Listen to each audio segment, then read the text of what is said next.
Hello, this is Steve Farmer bringing you another classic game. There have been many requests, personal email and on Skype, requesting more classic games, and I'm sorry I hadn't been able to bring any to you. I've just been pretty busy with work. That situation is clearing up, and I'm going to have more time available to do some videos.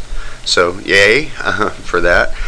Today I'm going to bring you the game from Linares 1993 between the 12th world champion Anatoly Karpov and the 13th world champion Garry Kasparov. Now, neither of these players needs much of an introduction. Suffice it to say that there were some grueling world championship matches between these two. They played many games against each other, and it was a very interesting battle in the dichotomy of the way the two players approached the game. Karpov was a very positional-minded player. He was tactically gifted as well. You can't become a world champion without being well-rounded. But Karpov was a very positionally minded player. He would seek a solid position, king safety, and if he had a slight plus, he would grind that down to the very bare bones in the end game, and very often humiliate his opponent, who was not able to put up any kind of a fight because of his python-like play. Like I said, he had tactical gift too for the game, and there are many beautiful games he's played, and even against his opponent here for the World Championship, they played some wonderful games.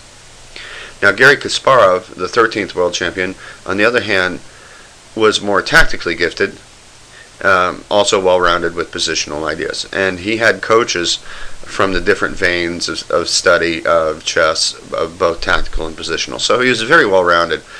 But though Karpov knew of what I call the chess triad, Garry Kasparov lived by it. And let me explain the chess triad. And it's actually more than a triad, because there's one final element. The triad is material, space, and time. And real briefly, when you have an advantage in material, you want to consolidate. Here's an example. If you move a bishop to attack a pawn, the pawn doesn't move, the bishop takes the pawn, the bishop needs to get back. So it moved once to attack the pawn, second time to take the pawn, and the third time to move back. So that is a trade of material for time. Time is the other element. Material is the first of the elements, space is the second, and third is time. The fourth point of this is actually quality of the pieces, which is what Garry Kasparov really brought to the fore in his play. So, real briefly, if you're ahead in material, you want to consolidate. If you're behind in material, you want to complicate. If you're ahead in space, you want to gain more space because it squeezes your opponent. This is falling in with Karpov's style. If you're behind in space, you want to trade material so that you have more freedom of movement. When you're ahead in time, you want to attack. I shouldn't say want to attack. You need to attack. You are compelled to attack. And if you are behind in development, you need to develop effectively. And quality of pieces, that will become clear in this game as well. And mostly what we're going to look at is the time factor in this game. It's going to be very interesting that Garry gives up a pawn, gives up material in trade for an increase in time and quality of pieces. So this is what Garry Kasparov really understood about the game. He would take one advantage, be it space or material, and trade it for another, for either material or time or space and time or something like that. If he felt that one advantage would transfer to a greater advantage in another area, be it from material to space or material to time, and vice versa, he would do that. He would not be hesitant about doing that. Whereas Karpov, if he had a space advantage or he had a development advantage or a material advantage, he'd hold on to that. He would resist. He knew the elements well enough that he would resist whatever his opponents would throw at him in most cases, but he would hold on to that advantage. He would make a trade from one advantage to another, but Garry Kasparov would do that and could do it in several times in a game, in a single game. So I think that's what separates the two. Karpov's steady, solid approach versus Kasparov's more universal approach to the game. Okay, with that, let's get on to the game. This is from Linares, 1993. Okay, we're going to look at this game from Garry Kasparov's side of the board, black pieces. And Karpov started out with d4, knight f6, c4, g6, knight c3, bishop g7. Going back here, Kasparov has played many things. He's played d5 here, going into the Grunfeld, but most often he has his really brilliant games with the King's Indian. And the King's Indian is a very flexible and dynamic choice for answering the d-pawn opening. It's my favorite. I'll play it against anybody, and I do it with good success. So very happy with the defense. I have played the Slav, and I've studied all these that I'm going to mention. I have played the Slav, I have played the Grunfeld, I played the Tarrasch, the Queen's Gambit Tarrasch, I played the Lasker variation. All are good, all are solid, but I find that the King's Indian keeps the tension there for quite a while, and this variation that we're going to be looking at is one of the most dynamic for black. So white now, to avoid transposing into the Grunfeld, plays e4, so d5 cannot be played. So d6. Now we have the standard King's Indian defense. f3 is played, and that is bringing about what is known as the Samish variation. Black castles, bishop e3, e5. These are all normal moves. Knight g to e2, and now black could play here knight c6, and after d5, knight a5. This is loosely called the Samish Pano, but the Samish Pano, as I can recall, also has b6 thrown in there. So I don't know what the proper name for this is, but this is definitely a Pano type knight maneuver of moving the knight to c6, allowing to get hit by the pawn and then playing it to a5. And then black later plays c5. I wouldn't play it against this setup. I would play this kind of thing without an e5 being played if white were to fianchetto his king bishop rather than play into the Samish. Anyhow, after knight g e2, black plays c6, which is also the move I like to play.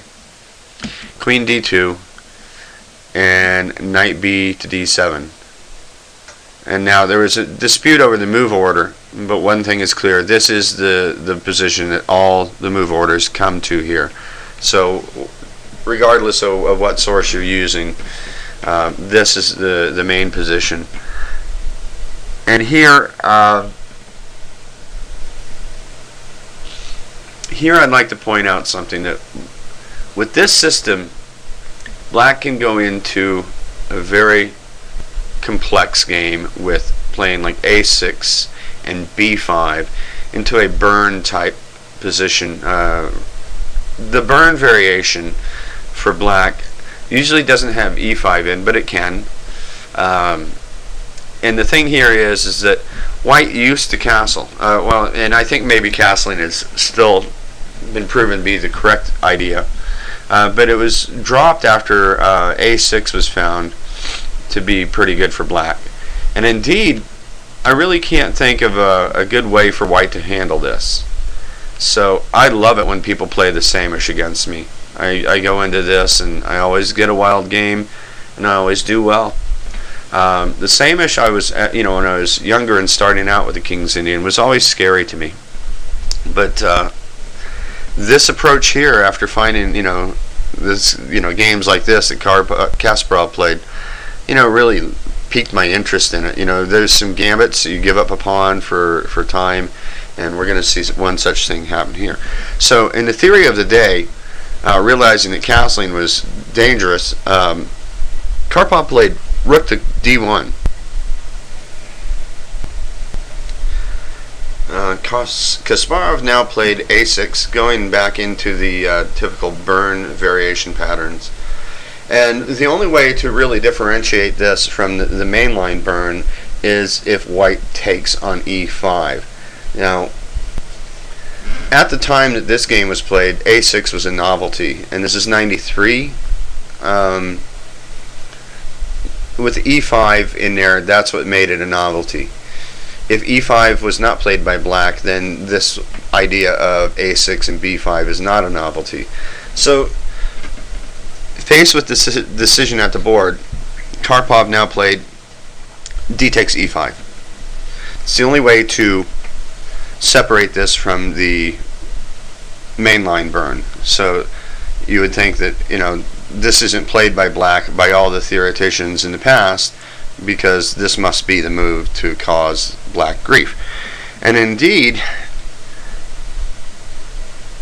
I guess Kasparov either did home preparation on this or had inspiration at the board. The safe way to go is to play d takes e5, and then I think white has just a solid slide edge. But Kasparov played knight takes e5. Now, the c-pawn is under attack, so taking the pawn right away doesn't quite work, because after queen takes, rook takes queen, and then knight takes c4, we're hitting the rook and we're hitting that really nice bishop. So the knight will trade for the bishop after, like, rook to d3, knight takes bishop, rook takes knight, and, you know, black's got a very good game there. However, after knight takes e5, white plays b3. It takes a moment out to guard the pawn, and after all, the black d pawn is not going anywhere. Alright, so here we get into Kasparov taking into consideration of the chess triad +1, I'll call it. The material, space, and time, and quality of pieces. So he looked at this and he thought, okay, I can play knight to e8 and defend the pawn, but then he plays like c5 and I'm in big trouble. So that quickly was knocked out of his mind. So so after playing knight takes e5, or before playing knight takes e5, he had to consider that, and surely he's not going to miss a two-move answer by white. So, you know, before he played knight takes e5, he surely had seen that if he played this and he'd played knight to e8 here, that simply c5 is going to be a wonderful game for white. But that's not what he had in mind. After white played b3, now one thing I'd like to point out here is already in the opening here, we have white with this bishop and this rook blocked in. The king is stuck at home for a long while. But in the meantime, after all this maneuvering, this knight has gotten to a really nice post here. This knight is eyeing good squares. This bishop, because of the way the trade's been made, has a nice long open diagonal. And lastly, this bishop has several opportunities. Maybe after an f5 he can come here, or after, you know, things open up, he'll be able to come here. So this bishop is not blocked in. Over here it is, but it never comes into any use over on that side. The other point about the King's Indian, especially the Samish, if white does not castle on the queen side, and he's forced to castle on the king side, this bishop very often is sacrificed for a pawn here if white ever plays h3, or sometimes is just used as a leverage point by moving here without a pawn being there. So there's a lot of functionality to this bishop, even though it's sitting on c8 right now. So Kasparov now played the bright and the bold b5. Now, given the choices, this would be an obvious choice by process of elimination. And of course, he trades, takes, and now queen takes d6. So now, what have we got out of this? Black has given up a pawn. He doesn't want to trade queens. He wants the queen. Whenever whenever your opponent has a king that's stuck around and can't get out of town very quick, you don't want to trade pieces. You want to keep pieces hovering around the king to make him nervous and possibly come in for the attack. Alright, one thing to notice for the pawn, we got this nice half-open file and we're hitting the A2 pawn if this knight on C3 ever goes anywhere. The other thing we have is this bishop is getting one move closer to having total freedom all over the board. If B4 can be played, the bishop then has the choice of coming over here as well as on this diagonal. So we've increased the scope of that bishop as well. Now this bishop is still strong on that diagonal. So what black played now was knight F to D7. And now look at this. The knight wants to come to C5, which is going to put a powerhouse on the D3 square. As I mentioned, this rook is hitting this pawn here on A2. And the bishop, I told you, could go out in directions that weren't available before. But also the queen has some potential places to go. Get rid of that. This bishop here has been opened up on this long diagonal and is actually putting pressure indirectly on the knight on C3. And that is in turn holding the A pawn. So we can see for the pawn that a lot has been gained. It's quality of pieces now. This is the fourth element in the chess triad +1. The time factor will come into play as well. That'll be as white's queen, which is misplaced on D6, is pushed back, black's going to continue to develop. And his idea is to continue to develop and to keep white from getting his king bishop in and his king rook in to play. Okay, so now Karpov using the chess triad.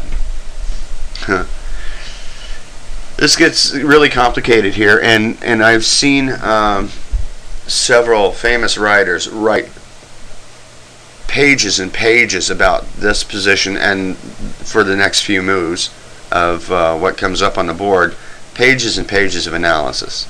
I'm not going to go into all that because we don't have time for it. You wouldn't sit through it and I wouldn't sit through it. So I'm going to highlight it and recommend that this is a game that you should find whatever resources you can to look at it. You know, perhaps find it on ChessBase or some database somewhere and go through it with Ribko or Fritz or something. But it's a wonderful game to study.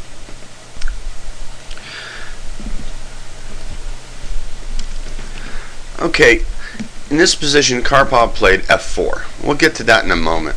F4 is considered today a novelty, but actually the move that's been played, since this was played in '93, this can't be considered a novelty.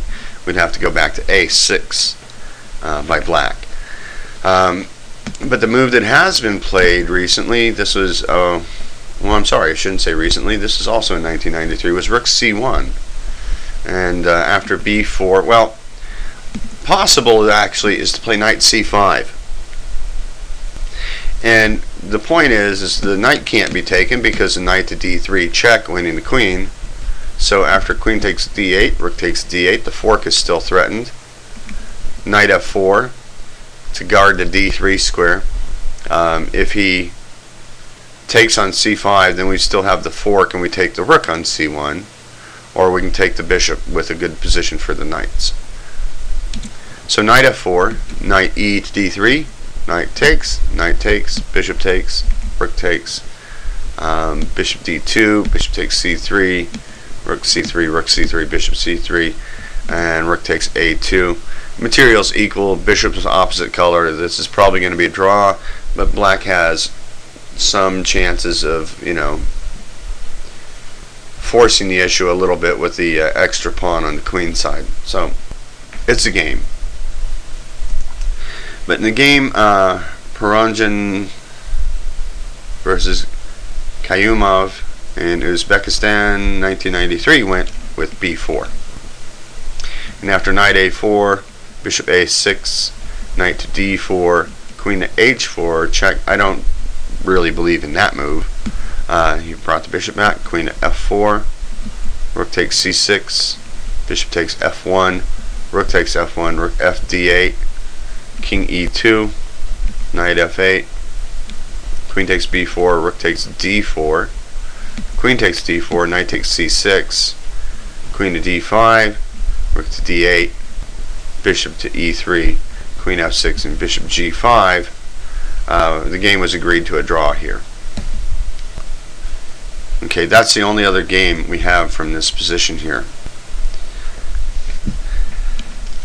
Other than maybe, you know, I'm sure it's shown up on the board before. It's not that of an uncommon thing, but possibly some things to try here would be, well, first, one thing that's not good is to play knight to d4, because then black plays rook to a6, and the threat now is to simply play c5. The queen has to move, and then you take the knight on d4. Black's already got compensation. He's going to start pushing pieces back after this. An interesting idea that I think should be tried by white is to play h4. I think white holds a slight advantage after this, but I think that the king's not going to be able to castle, and I think probably the best thing to do is just fess up to the probability that the king's going to have to go to f2, the knight on e2 has to move out of the way, the bishop has to move, and the rook has to come into the game without castling. So another possibility in this position is maybe a4, and then say after pawn takes, knight takes, I think black might, if he wants to be trying for the win, might take the rook, or take the knight for the rook. After pawn takes, knight to c4.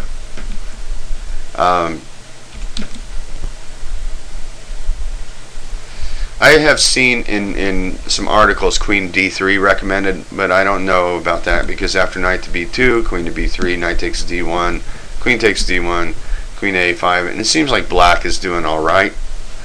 I don't think there's any huge edge for either player, but I think black is doing just fine. Instead of queen to d3 here, though, I think queen to f4 gives at least an equal game. I think what black is going to have to do here is kind of force a perpetual of sorts. Bishop e5, queen to h6, bishop g7, queen f4, bishop e5.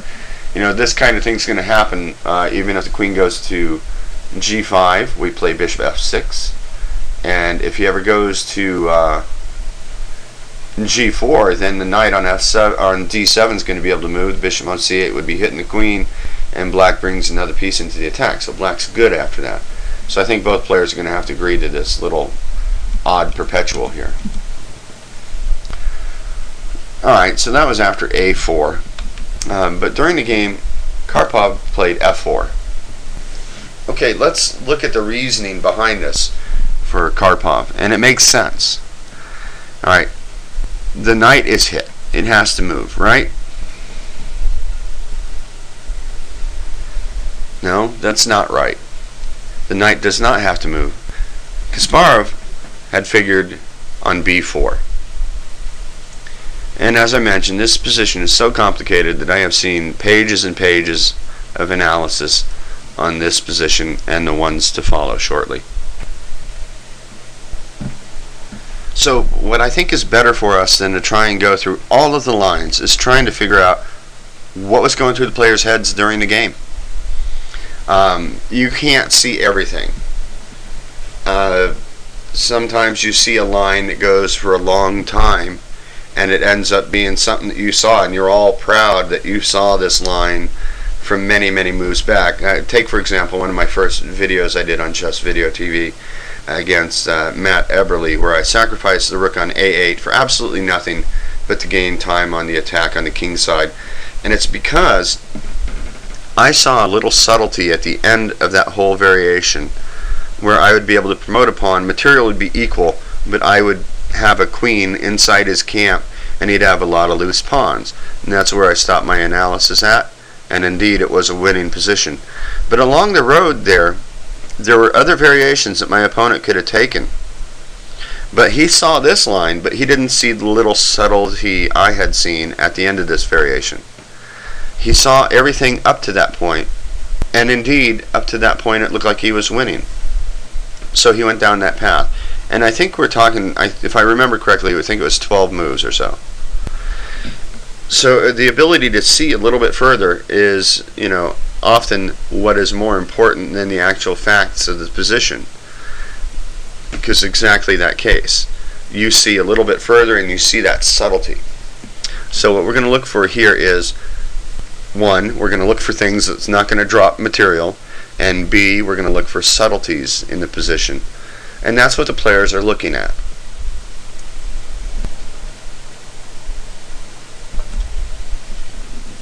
Also, when you factor in that the clock is ticking away, you don't have the luxury, even at a slower time control, you don't have the luxury to analyze each and every variation to its full conclusion. Mistakes happen in correspondence chess. How does that happen?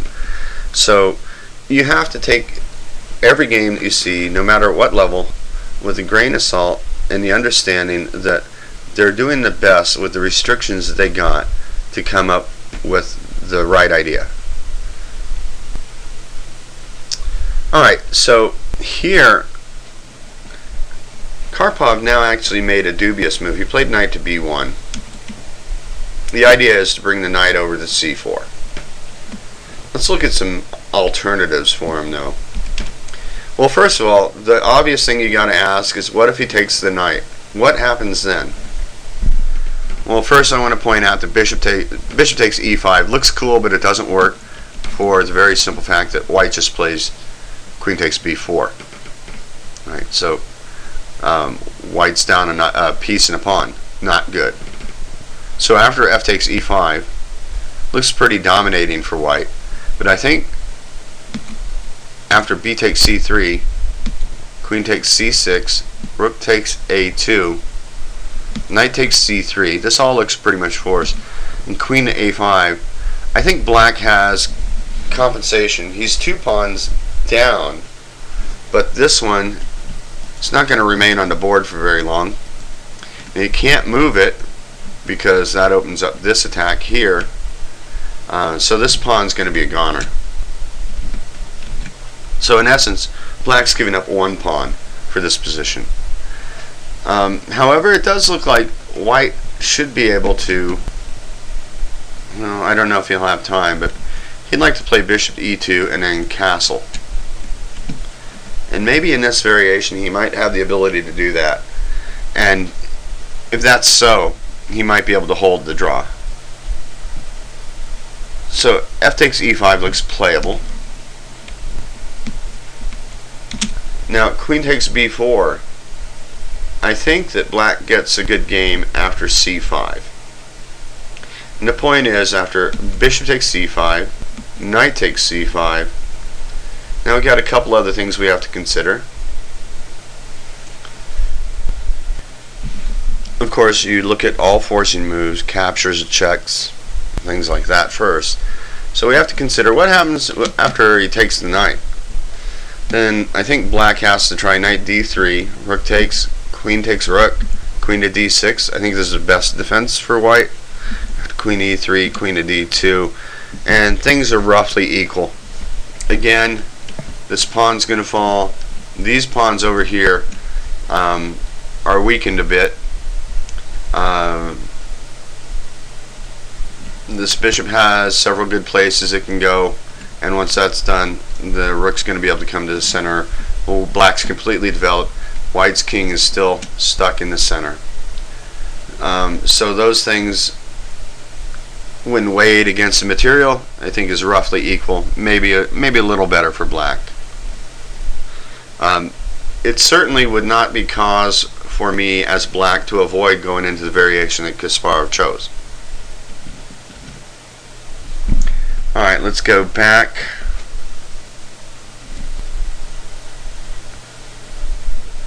From this position here after knight takes c5. Another choice is rook takes queen. What happens here? Then we have knight e d3 check, king to d2, knight takes b4, rook takes f8, king takes f8. And white has 3 pawns for the piece, but his king is still vulnerable. The pawns are vulnerable, and white is far behind in development. I'd have to say black has every good chance to feel he can win this game. He's got the pieces, the king's vulnerable. I think that these pawns are going to soon start falling, which is just going to leave black a piece up eventually. Alright. After knight takes c5, queen takes c5 is the last thing to really consider here. Yeah, we looked at knight, pawn takes knight, we looked at rook takes queen. Yeah. So, queen takes c5. Then we got knight to d3, check. Rook takes d3, queen takes d3. And all these, this is similar to what we've seen before with the queen coming, but the white queen can't come to d6 now. Although, he probably force a trade. Can he? Oh no, he can't. I was thinking he can come here, threaten the queen and the rook, but this is just going to allow bishop takes c3, so that doesn't work. So black's got a pretty good grip on the position. White's still retarded in development. The knight on e2 can't move. The knight on c3, if it moves, the a pawn drops.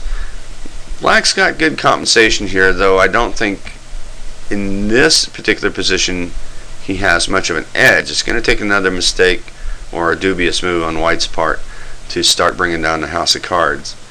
But again, going back to the mainline position of the game,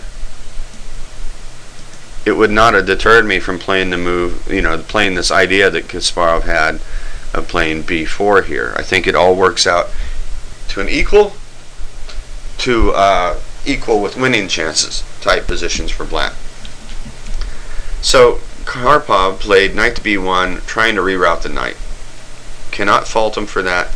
It's a logical plan, and it takes some creativity to show that it's not the correct plan. Knight to g4. Okay. Part of the idea of knight to b1 here by white is he'd like to get the bishop over to d4 to trade off for that bishop on the long diagonal. It seems logical, right? Simple chess. But Kasparov does not play simple chess. Alright, probably the best thing to do here for white is to play bishop g1, and it looks ludicrous, but it's probably the right thing to do. Instead, Karpov played bishop d4. Now the threat is to play e5, and if white can get in e5, he may well have the better position. Then time is not going to be as critical a factor. He should be able to play h3, kick the knight out, bring his king to f7, knight to g3, bishop e2, and bring his other rook in, and finally get some modicum of safety. Black will still have counterplay there, but if he can get e5 in, I think white's going to at least be in the game. Kasparov had evaluated this position and agreed that there are some concessions you have to make.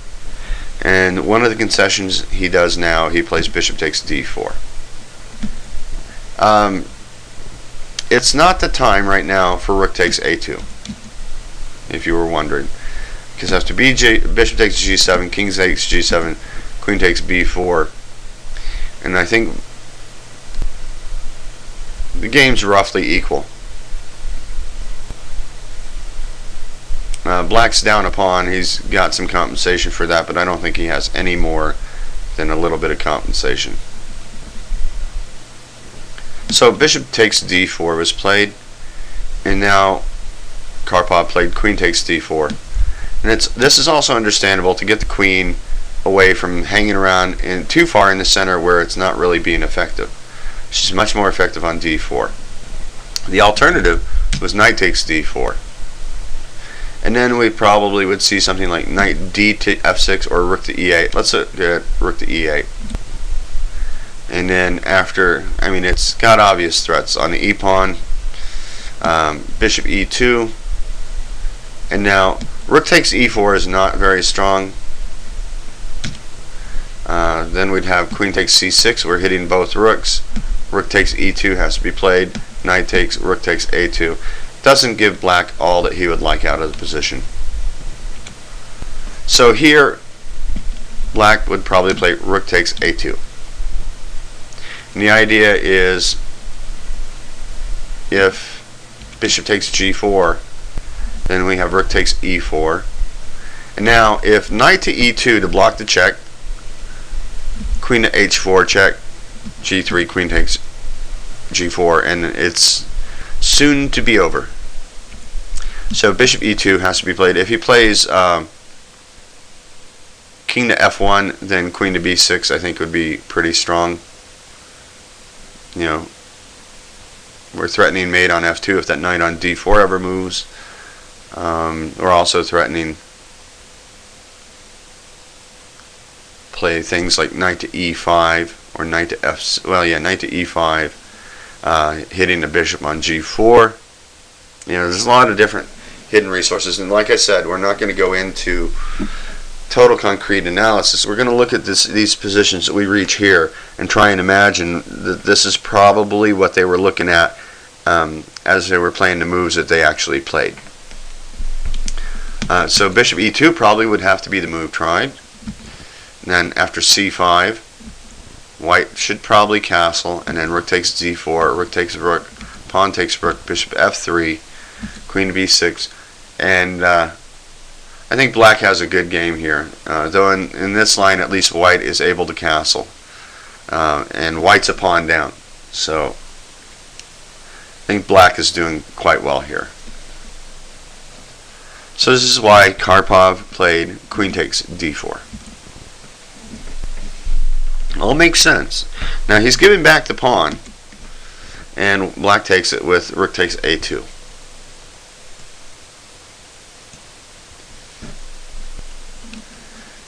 And now Karpov now plays h3, which is universally agreed to be a mistake.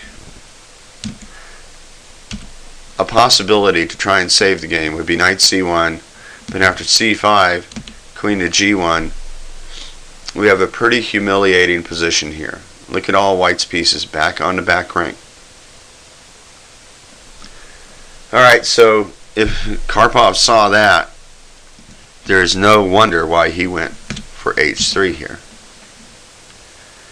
And now there's a lot of things to calculate here. Probably the simplest thing to do is I could go into him like queen to h4 check has some interesting ideas, and after g3 rook takes e2, king takes e2, queen takes g3, hg4, knight c5, and this leads to some interesting play. For example, if queen takes c5, now we have bishop takes g4, king d2, rook d8, king c2, bishop takes d1. These are all forced pretty much. King to b2, queen takes b3 check. And now if king a1, rook a8, mate is going to come real quick. So he has to go to c1. And after bishop f3, hitting the rook, bishop c4, hits the queen and guards the d1 square.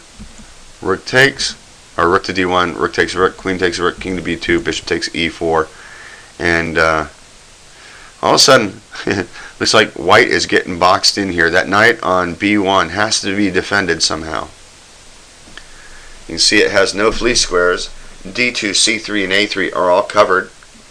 And it's being attacked twice and can only be defended by bishop to a2. But after that, b3 seems to be good enough to win. If the bishop takes the b3 pawn, then queen takes b1. If king takes, king can't take because it's defended by the queen. Alright, so after knight c5 in this variation, again, let's recap it from the game position. Queen h4 check, g3, rook takes, king takes. Bishop takes, queen takes g3 is with check, and that means the knight's going to be able to go to f2 on the next move and fork the two rooks. So king takes has to be played. queen takes g3, h takes g3, knight c5, and now rook d3. We looked at queen takes c5 last. Rook d3, trying to give back material. Then we can play bishop a6. And here, if queen takes c5, bishop takes d3, king d1, bishop takes b1 is just going to be winning for black. If rook h3 looked to me like the best defense, then queen takes g4 check, king f2, bishop takes d3, rook takes d3, queen f4, and black's got 3 pawns for the piece, but it's not over yet. If rook to f3, knight takes e4, king g2, queen g4 check. If he goes to h1, then knight g3 is going to win the queen. So king h2, and then queen takes f3 is just flat out winning for black. So here king g2, knight takes d3, and this is also clearly winning for black. Alright, so going back after h3, queen h4 was also a winning variation. But Kasparov has his mind set, and I'm sure he had this all figured out well in advance, played c5. And this forces queen to g1. If queen to d3, of course Karpov and both the players had to consider this, it looks pretty solid. Then comes bishop a6, queen f3, knight d to e5, pawn takes knight, knight takes. And now obviously if rook takes d8, knight f3, and then rook takes d8. Or if queen to e3, knight to d3 check, rook takes, bishop takes, knight to d2, rook to a1, king f2. Materially speaking, we're pretty close to equal, but now he can't take with the bishop because the rook would hang, and then rook to a2, and now white's got to find a way to bring another defender in on a d2 knight. So g3. Now queen c7 hits the pawn on g3, bishop g2, and it also the queen on c7 supports c5. Or c4 rather. Bishop pawn takes, queen takes, king f2, queen c2, king to e2, rook to d8, rook to d1. White is defended, but black is still left with this b pawn, and it looks like it's going to be able to cause trouble as it races up the board. Now that's not a forced variation, but as I was mentioning before, when you're looking at all the possibilities, if you're seeing the subtlety at the end of it all, and your opponent doesn't, then that gives you good winning chances. So instead of playing queen to d3, Karpov dropped the queen back to g1. And now the knight has done its job, and it drops back. So white finally gets in e5, but it's a little too late. Knight to e4 was played here. It is possible to play rook to e8, queen to e3, bishop b7, queen to d3, but black still has the edge there. So after e5, the most logical thing is just to plop the knight in on e4. And now, I think that white could have had his last chance to save the game here. He played h4, which now this is not a good move. Earlier it might have worked. If he had played queen to e3, then I don't see much more for black than bishop b7, knight to d2, knight takes knight, rook takes knight, rook takes rook, queen takes, and queen to h4 check. But after g3, I think that white's going to be able to hold this. So instead of queen to h4 check, an interesting idea that I thought of was to play g5. And why this move? Well, the idea is if he takes here, we can then pile up on this pawn and bring another piece into the attack and still keep the white king stuck in the center. And if this rook captures here, then this pawn is going to probably go too. So black in the long run would win a pawn over on that side of the board. So it's just an interesting idea, but it would be interesting to see if Kasparov would have played that. But Karpov played h4. And after that, Kasparov played c4.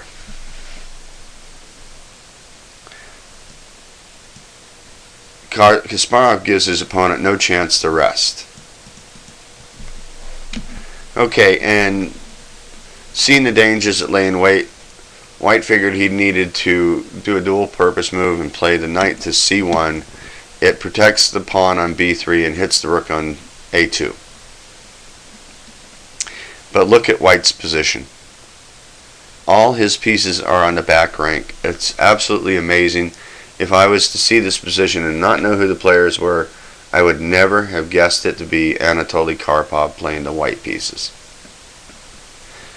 Okay, one thing to look at here instead of knight c1, actually there's two things to look at.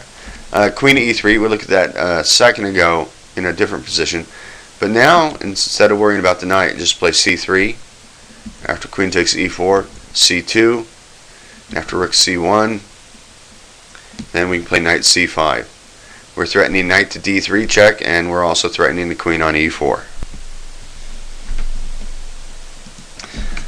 Alright, that was queen e3. The other thing to look at is what happens if he plays pawn takes pawn. Then we get queen to a5, and we're threatening a nasty discovered check. And then, say after queen to e3, and we go knight d to c5. Are there any nasty discovered checks here?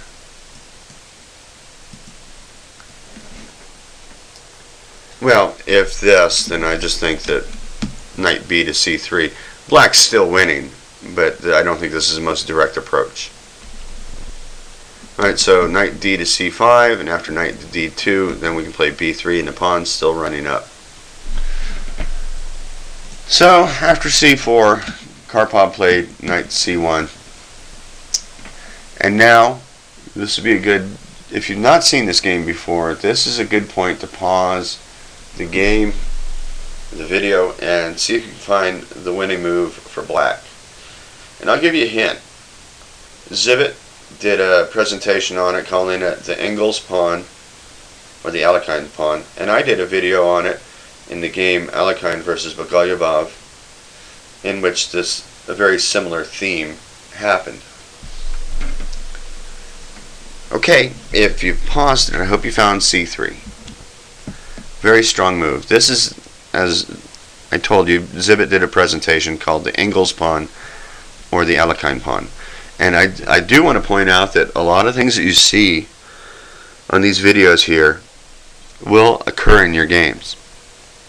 They'll either be the main part of the game like this one is, or there'll be some subtle variation that you do not play but is there to force your opponent to take a path that he doesn't really want to play because he's familiar with it. So the stronger you get, the less tactics you see fly in a game where a piece drops off the board.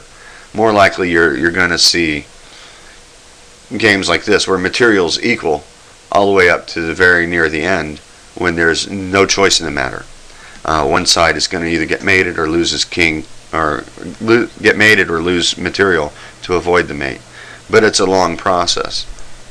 So this subtlety of c3 was the move that Kasparov was pinning his hopes on. Even a short distance ago, c4, or even back here after h3 when he played c5. You know, he was looking at this little subtlety of this c3 push, and this pawn becomes all powerful at this point. I think Karpov realized the trouble he was in and just played knight takes a2, and after c2 he plays queen to d4. And now maybe black could even play knight to g3 here, with the idea that if he plays, you know, rook to c1, then we take the knight and queen, rook takes queen, knight takes h1, knight takes b4, queen takes h4 check, king to d2, and knight to g3, and black is up in material and is going to win pretty easily. Or after knight g3 plays rook to h3, then we go pawn takes rook, check, queen takes, knight takes f1, king takes f1, knight c5. We're hitting the rook with the bishop now, so queen takes d8 has to be played. Rook takes d8, rook to e3, rook to d1, check, forks the king and the knight. You only move to save materials. Rook to e1, bishop a6 check, king to f2, and now knight to d3 does him in. So he didn't have to take right away on d1. It doesn't hurt that he did, because he'd already seen this out to the end. He played pawn takes rook equals queen, and now queen takes d1 is the only move. Knight to g3, rook to h3, knight takes f1, and now if king takes f1, oh yeah, I'm sorry, it's the same thing as what we just looked at. If king takes f1, knight c5 hits the rook, queen takes queen, rook takes rook, rook to e3, we check and fork, he defends, we check king up to f2, and then knight d3 is going to win material. Alright. So after knight takes f1, white has to try knight takes b4 in this position. But after queen to b6, king takes f1, queen takes b4. Black should, in practice, win this game 9 times out of 10, I feel.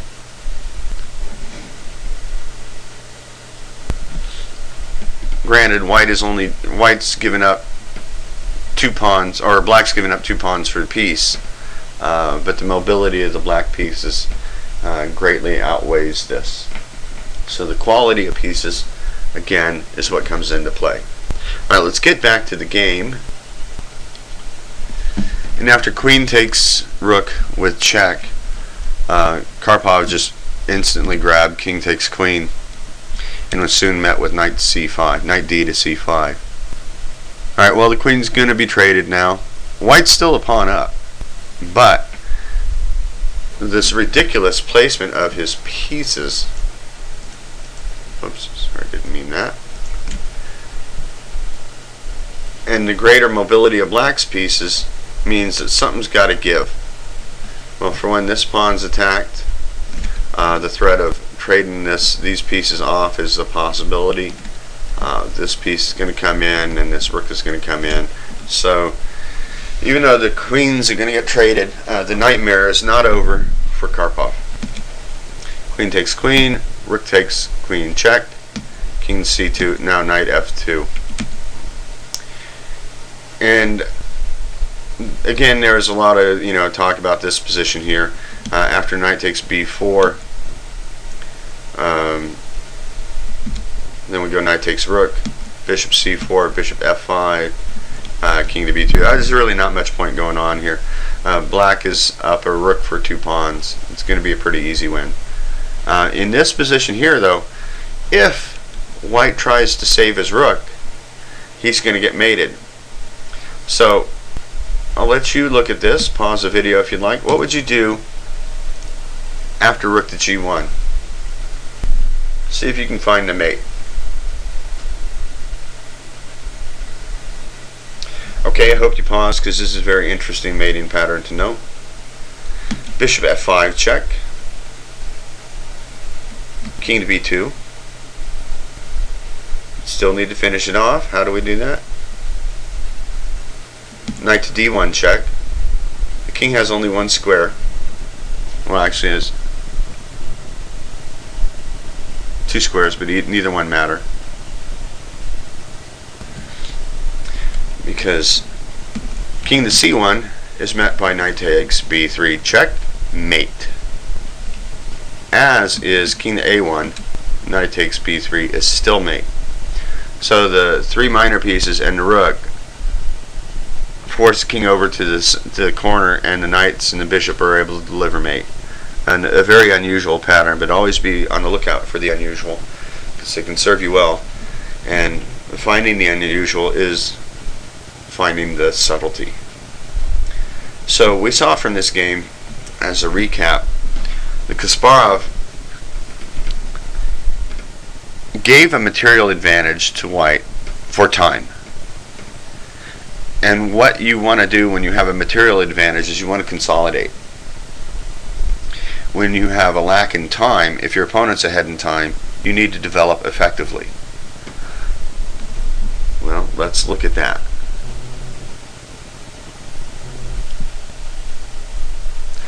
Looking at this position here, would you say that white has developed effectively? Of course not. So this is what Kasparov was looking at. You know, this is probably one of several different positions. It's odd that it ended up in this one. But this is probably the sort of thing he was looking at when he decided to do this aggressive, dynamic style of play with the pawn sacrifice, to get the momentum going, to gain the time, to go on the attack, to go on the offensive, to push his opponent back. And though white, for the most part, made normal-looking moves, and just a few of them, there were a couple dubious moves, one real mistake, and at the end, when he made the final blunder, it was already too late. But he played natural-looking moves. He played f4 to hit the knight to get it out, thinking that the knight would have to move, and if the knight moves, the pawn on c6 is going to fall, so it's going to be wonderful for white. But black had b4.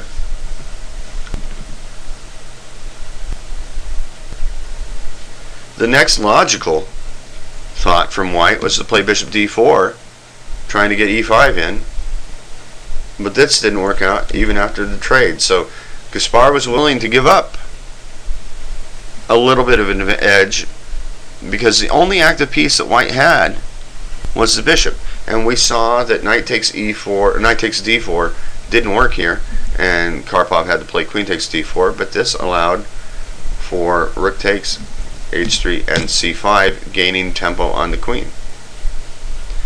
So we already saw once where at the beginning of giving the pawn away that I considered that was compensation just right then and there. Here black is gaining more and more time, and he's not down any material because he picked up the pawn on a2. And finally, at the end of this long variation, Kasparov saw the power in pawn to c3.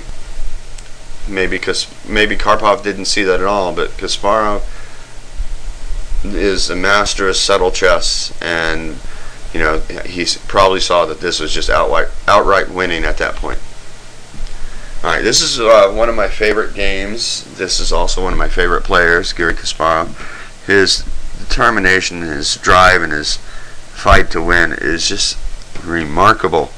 Now, granted, he had teams of players working for him when he was, you know, going through the World Championship, and I'm sure he had some really valuable seconds working for him whenever he played in Linares or Weekend Z or places like that.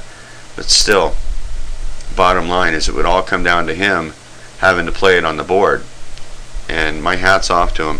I feel fortunate that I lived in the time of such a great world champion. You know, I would love to have lived in the time of Alekhine too, but I'm fortunate to be in the time of Karpov and Kasparov. Alright, until next time, I wish you good luck and good chess.